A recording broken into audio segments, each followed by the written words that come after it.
On the controller that I have, and I've logged in, and what I want to check is whether or not OTA is running, and in this particular case it's not.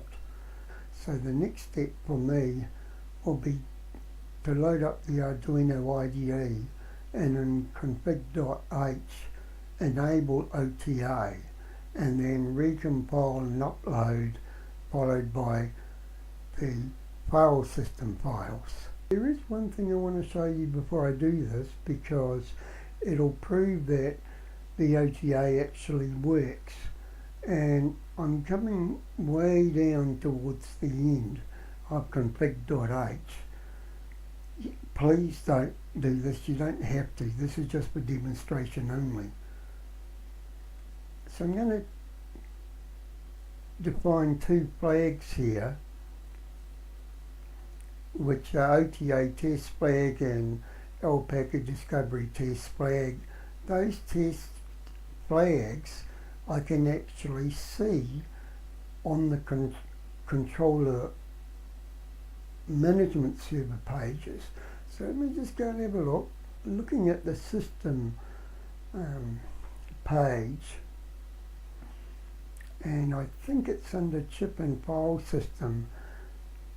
I see here that total PS RAM is 0, free PS RAM is 0, and once I've done the OTA later on, what I'll be able to do is see these flags reflected on the system page. So I'll just show you this for now. So what we're going to do is we're going to enable OTA here, and enable, I'm going to use the OTA server because it's my preferred way of doing things. So that's enabled, and I'm just going to come back down here and turn these off, alright, because I'm not actually doing an OTA at the moment, and what I am doing is I'm configuring the firmware to support OTA, and so that's why I've enabled OTA server. And once I've done that, then it means that I can perform an upgrade using the OTA server itself. So, right, now everything's back to normal, and I've got OTA server enabled. I haven't changed anything else, like the focuser board or anything else. It's all the same as it was before when I first programmed this controller. So what we'll do is I've got the correct board set, and I'm going to upload that to the actual controller by compiling, linking, etc. And then once that's finished, I will be able to upload the new file system. Right, so we compiled the myesp32s3 core. We're now linking all the various libraries and the code together, and now we're in the process of writing this up to the controller, which I've got connected via a USB cable. So this step, enabling OTA server, has to be done over a USB cable. And the next thing I want to do is upload the file system, so we'll do that while we're still here. Right, so the upload's finished. Let's just have a look at this current set of the controller, because I've just enabled OTA server, so I better go and check that that's actually there. Right, so here we are, following that upload, and I want to check that we've got OTA here. And so this time around, yes, it's enabled and it's running, because that's the default state of OTA server. Once we've defined it here in config.h, the very next thing is that on the next reboot it will find that it's enabled by default and running, so it's ready to go.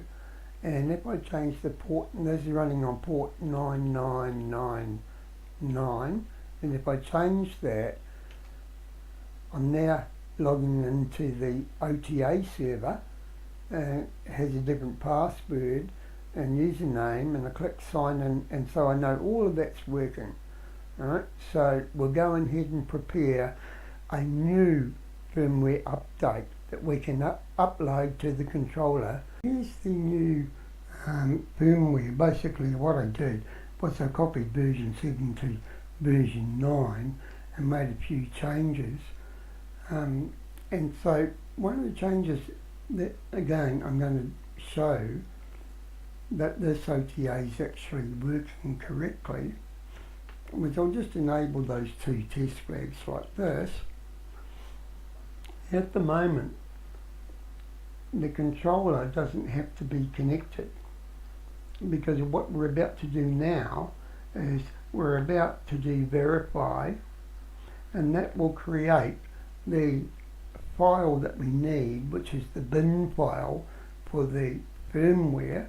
That'll be created, and then we'll use the little fs plugin to generate the make little fs.bin file, which will be the filesystem.bin that we need to upload. Right, so it tells us here where this bin file will be. C uses rob, app data, local, etc. And so that's where the bin file is going to reside.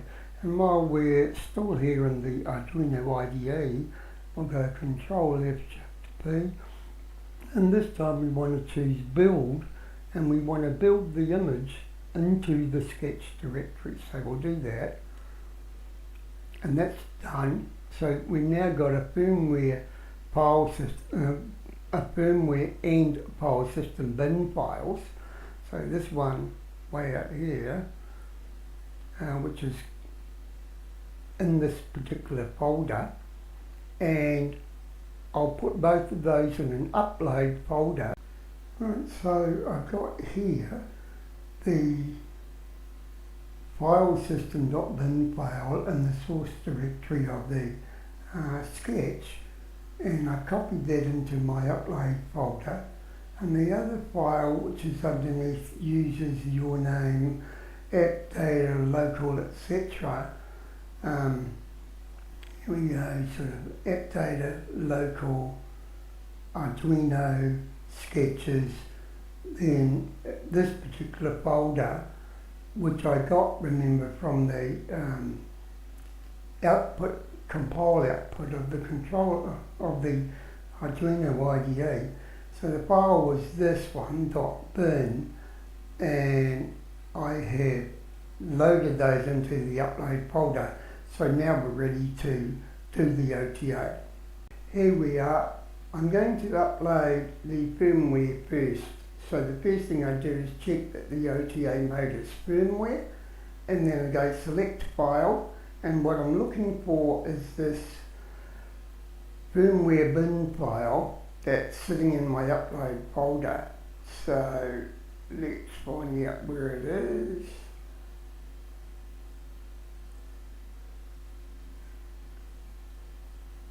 Oh, sorry. I'm sitting in that upload folder there, and I want this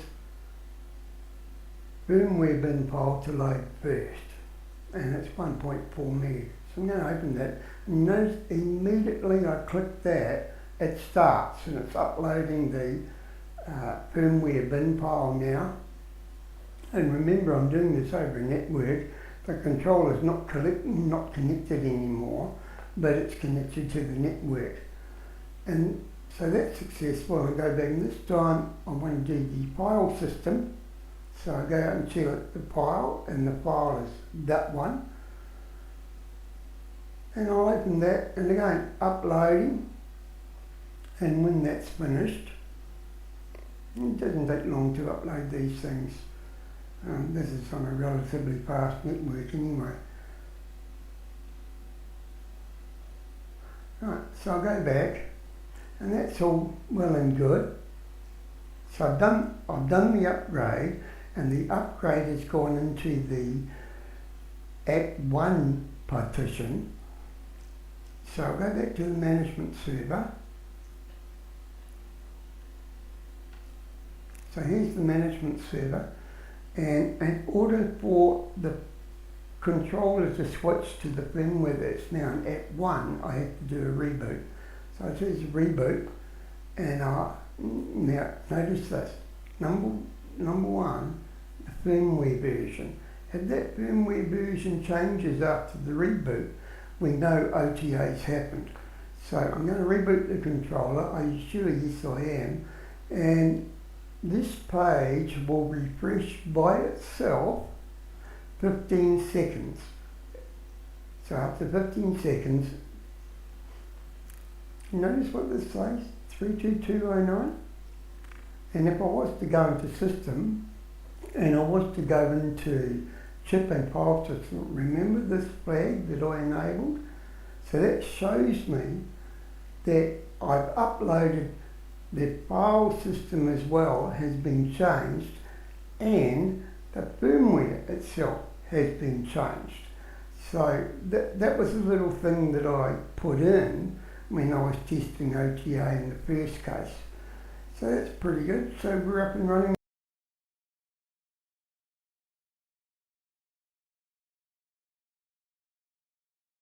We've done the OTA upload, but unfortunately we're not good to go because all the defaults for the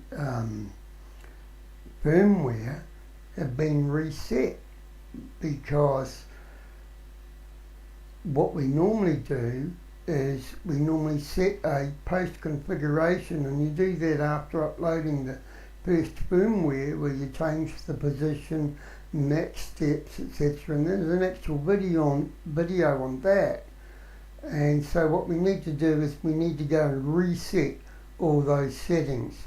What I can tell you is I'm working on an alternative method which will allow you to keep all your settings forward to a upgrade using OTA.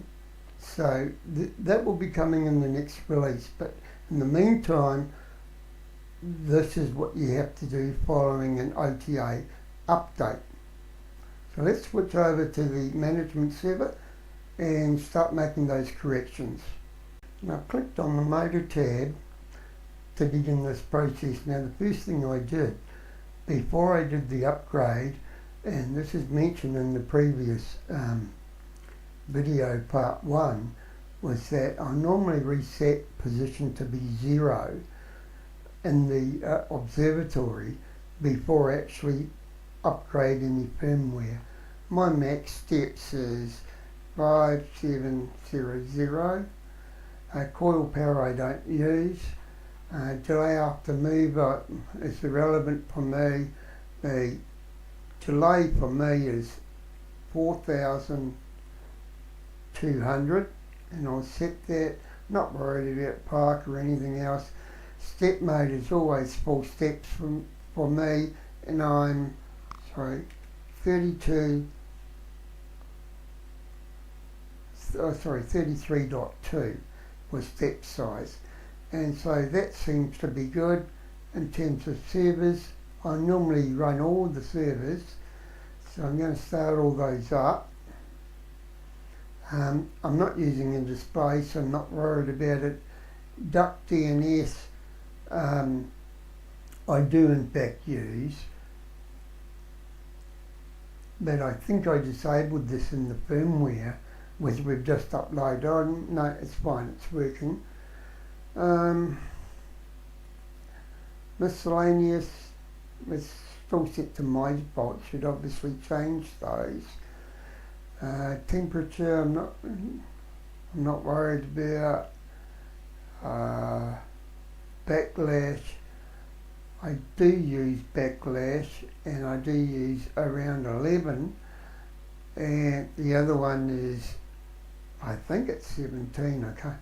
Offhand I can't remember. What I could do is I could look at the configuration files, the controller board.json and the controller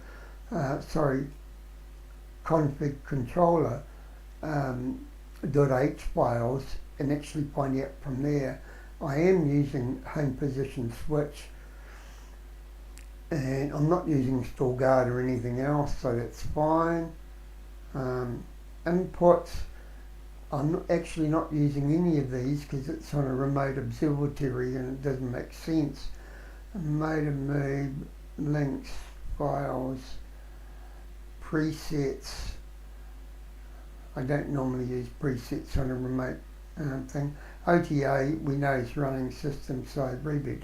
So that's all fine. Those were the settings that I needed to configure before I actually start up Nina or anything else in the observatory.